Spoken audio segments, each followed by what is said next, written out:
Venues, what needs to be refurbished, and what the cost will be has been a popular question on the Calgary 2026 Olympic bid, and both the yes and no Olympic bid campaigns had a lot to say on the subject.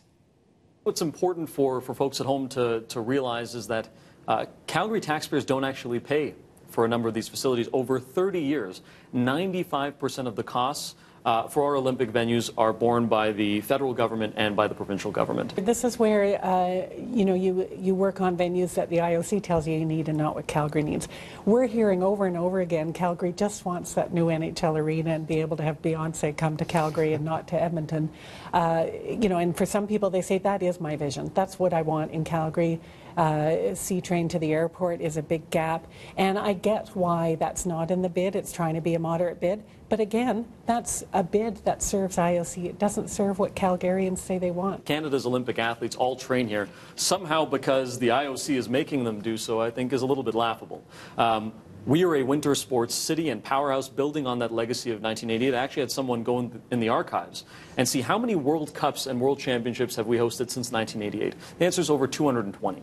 That's not national offerings, provincial offerings, or local offerings. So the notion that the IOC has directed that for 30 years is, I think, just not accurate.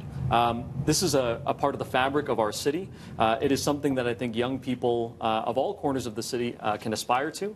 There's public offerings like public skates, etc., subsidized programming through Winsport for 20,000 children a year. These are important. It would cost us far more without a bid to maintain and upgrade these facilities for 30, 40 years than without. And I think that's the essential point that needs to be raised. And I would like a direct answer on that. If you want to tout the arena and if you want to tout the train to the airport, what is your response to what happens for these facilities and who pays for them?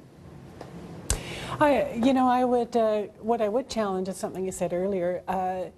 Most Calgarians don't get to use those facilities, and one of my concerns with this path of hosting the Olympics again, when we've already done that, is that when you have an event like the Olympics, the fact is most of us would be watching those events on TV.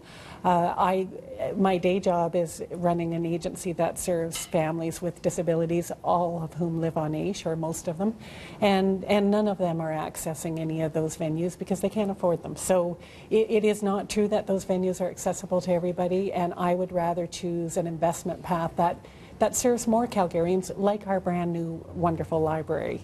Excellent point. And to add to that, part of the plan for the 2026 Olympics and Paralympics is for those families that you work with, every single one of those venues is going to be made accessible with universal design principles.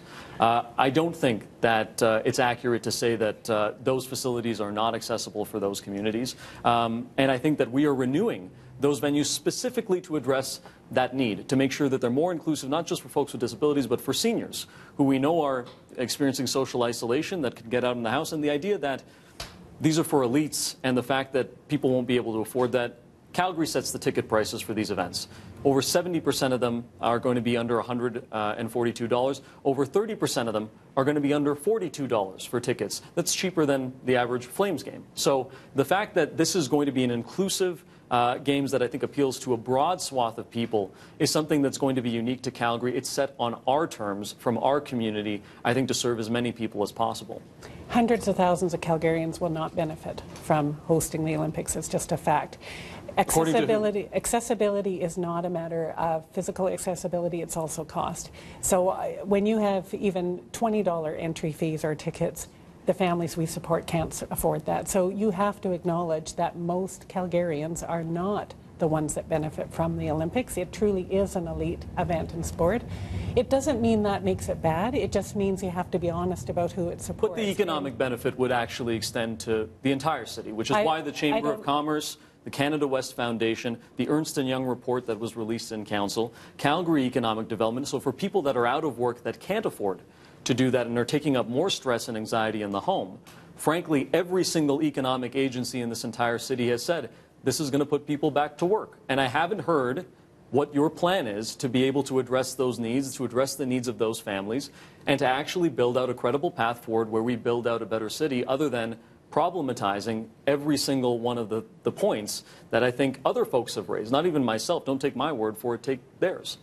Well, you cite an economic report that came out yesterday that said there's a potential for marginal social benefit. That is not a ringing endorsement. That's not something I'd spend $5 billion on. Don't think that's accurate. So that is a literal quote from the study.